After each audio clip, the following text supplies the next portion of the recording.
Dear conference organizer, distinguished guests, industry experts, welcome to the conference.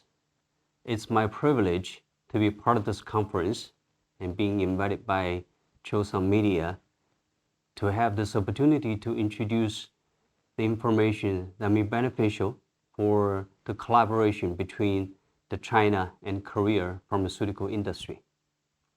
Now, talking about the collaboration, I actually found an evidence in this TV series that our collaboration runs way back in the history. And these days, the opportunity is getting bigger and bigger as well. Looking at the slide, you can see the growth of pharmaceutical industry in China. And the growth rate runs more than 10% every year, especially in some key growth areas. I would like to point out some of the key segments for the pharmaceutical. One is the traditional chemical drugs. The chemical drugs actually took a hit due to government policy on the price control and cost reduction. However, the innovations in the chemical drugs area carries the weight, provide continuous growth in this area. Chinese traditional medicine, believe it or not, actually runs a huge part of this marketplace, continue to grow tremendously. And I will come back to this point later on. The big increase coming from the biological drugs and increasing in a tremendous speed. This is a huge growth engine for this marketplace. Besides the drugs, medical devices and also special APIs and etc. also contribute to the growth, especially after the pandemic area, the COVID-19 situation. Medical devices have been experiencing a huge growth in this country. Talking about the innovation that provides the growth, I would like to present some of the information that outline where these innovations come from. We can look at the number of trials conducted in China, which is the left upper chart. And the numbers of trials has been growing steadily. And these presents the growth engine for innovation. We've been conducting a lot of trials in China. Most of them, many of them, and a heavy percentage of them are shifting towards the new drugs. And among the new drugs, cancer research has been dominating. It accounts for more than 50% of the researches and the trials in the past. And last year, you can see a surge in the infectious disease, which we all know that's why. Looking at who are the major players in this innovation, you can see the traditional big pharmas, especially companies like Hengrui, provides huge amount of clinical trials into the account. That shows how much strength and how much innovation effort that puts into this one. And besides these larger pharmaceutical companies, biotech sector is also very active in China. It contributes close to 40 to 50% of the total trials number. And this is actually amazing number. Looking from a different angle, looking at how this innovation is being fueled, I provided a chart to outline before the 2019 or up to 2019, how many investment cases are being conducted in the pharmaceutical industry. And it's a huge number.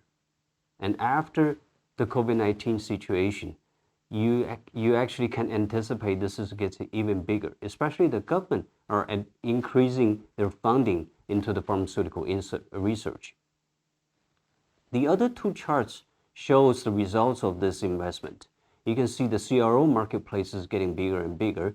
You can see the market size break down to different phases. You can see the phase 2 and 3 trials are getting bigger and bigger too. And this is where the drugs, innovating drug come from. And this is where the money flows into. Now, beyond these two charts and data, I have two extra points to bring to your attention. Number one is that the NMPA, which is the equivalence for FDA, they issued a policy earlier this year that they're raising the bar for their approvals. Only better significantly better than the benchmarks can get approval, which leads to a requirement saying, me too, probably a history. Me better is the criteria. And first in class become people's dream. The second point that I want to bring out is that given the fact that the government is controlling the price on the drugs purchases, on their public purchases, the trend for going global trials have been increasing because only the China market may or may not be that promising for the new drugs, for the innovative drug, for the first class drugs. So people intended to do a global trial to seeking for the market opportunities outside of China. Markets like the US being the first pick, market in Europe, and market in Japan and Korea are also in the considerations as well. Now, reflecting the topic for this conference, which is COVID-19, China actually experienced relatively stable stage after the first 3 months of the pandemic. The reported domestic cases have been low, sometimes it's zero for quite a few months. People have been enjoying their normal life, luxuriously, and even if there was spotted cases reported domestically, we tend to just isolate it in that specific area. So that remains the hospital operation the same as what we had before, and also provides a pretty stable condition for the clinical trials. People use the green code using the tracking system to provide their moving records so that with the green code, you can go everywhere. Now you can see the data from the GDP data on the top left corner, also to the industry number on the top right corner. Both data shows that we have a very stable in the economy and also in the pharmaceutical industry.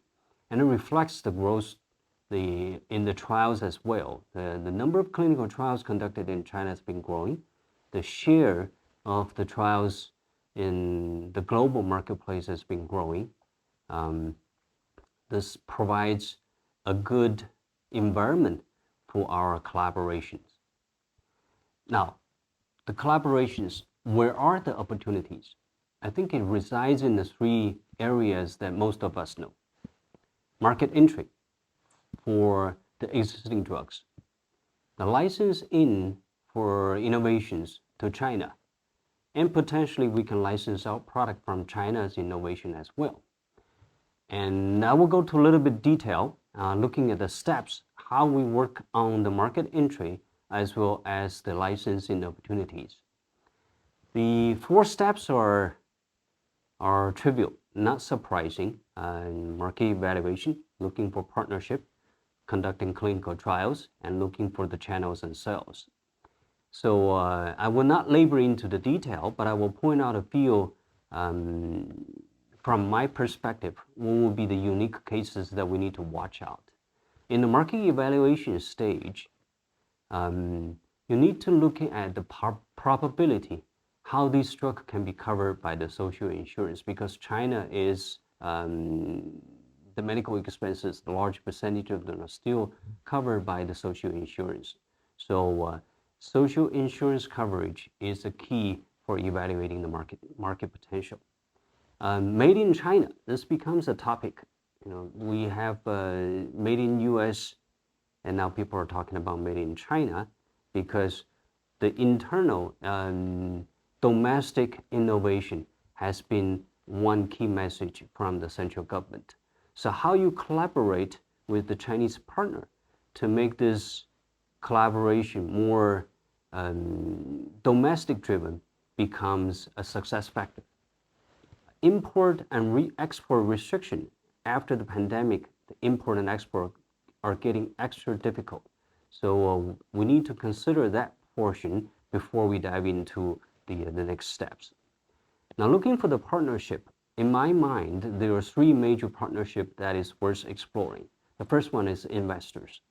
These are the guys who can put the money on the table and bring the project going forward. big pharma, as we can see, the Fosun Medicals and the words of Henry, these are also the key partnership that you can look for. And now coming back to my point on the Chinese traditional medicine, these companies actually accounts for a pretty sizable market in China. And they have their own channel, and they have not been impacted a lot by the price control. So they are relatively cash rich. So these are potential good collaborators as well, because they have never been exposed to, they have limited access to the new drugs. And so they're eager to work with someone on the innovations. The last partner is the CSO, which is the contract sales organization. Traditionally, these are the ones that bring the foreign companies into China. They continue to be the mainstream to help the foreign pharmaceutical company going into China marketplaces. Clinical trials and the registration process, I will highlight that later on in the next 2 or 3 slides.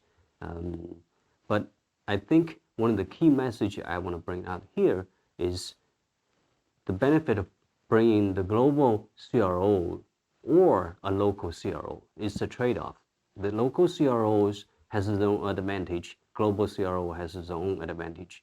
Local CROs typically know the patient recruit better, know the sites better, working with the PI better. So they are benefit looking into that into the local CROs instead of just simply rely on the global CROs.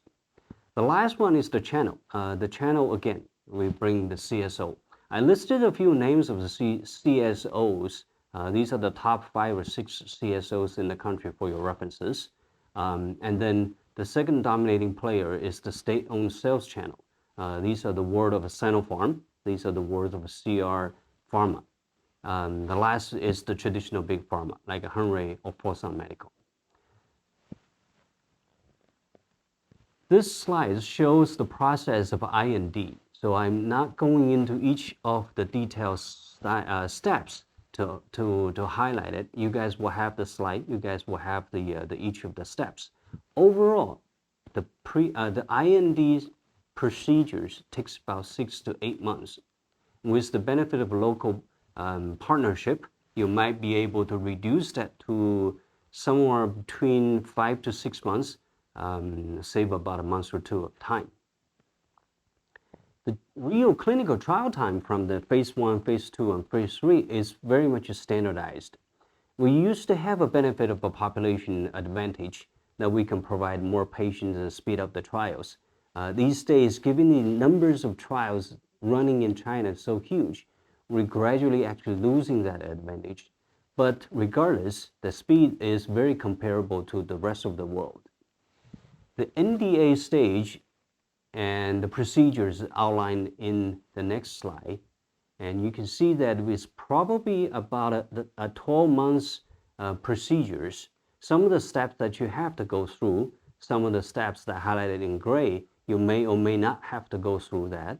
At the end, roughly time frame is looking at about 12 months.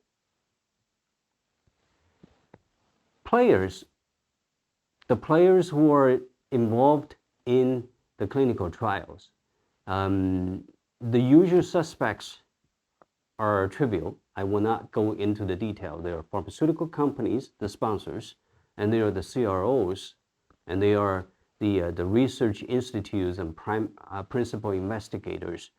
But in China, because the professional practice of the clinical trial has not been well established.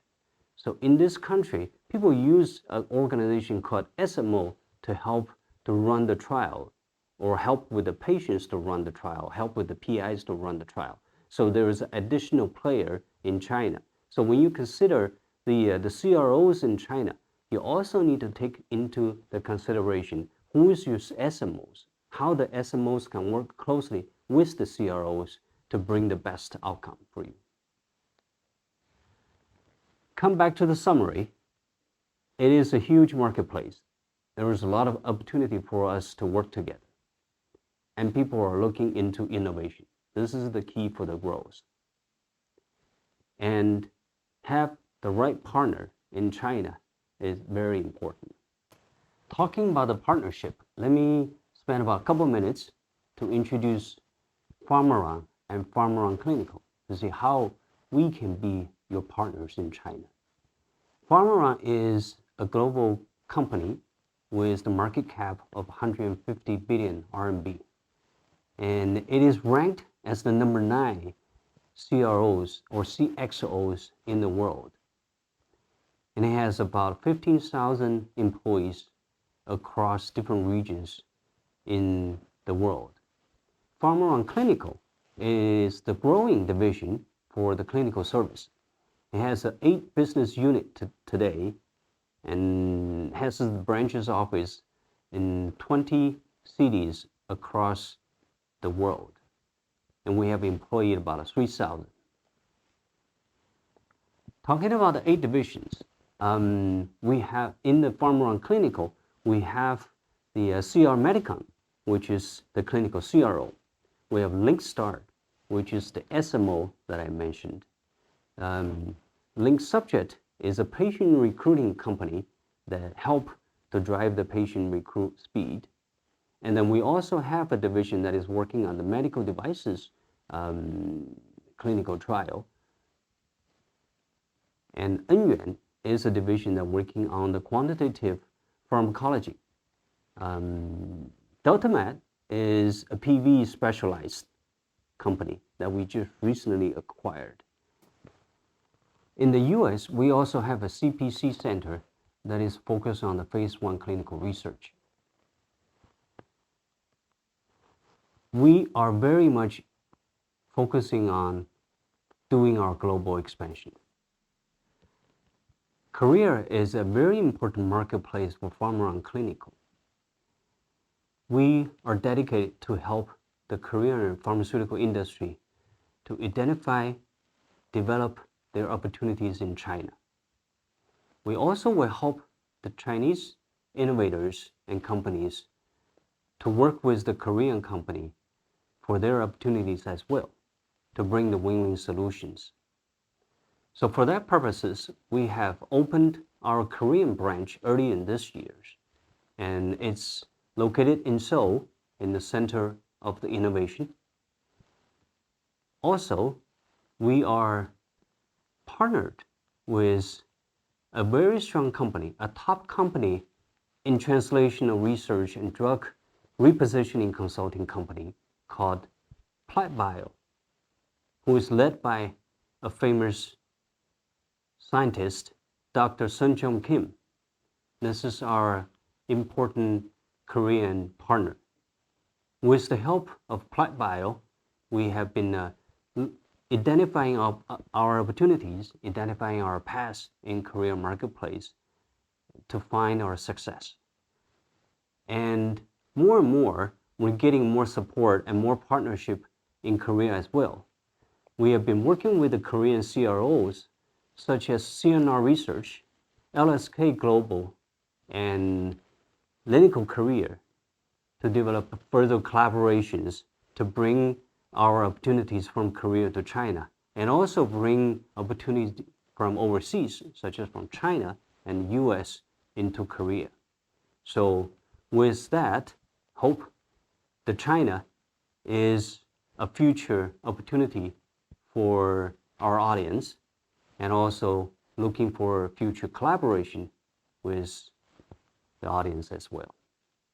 Again, really appreciate the opportunity that offered by Chosun Media. This has been a pleasure to be part of this conference. Has been a pleasure to introduce this information to you all. Thank you very much.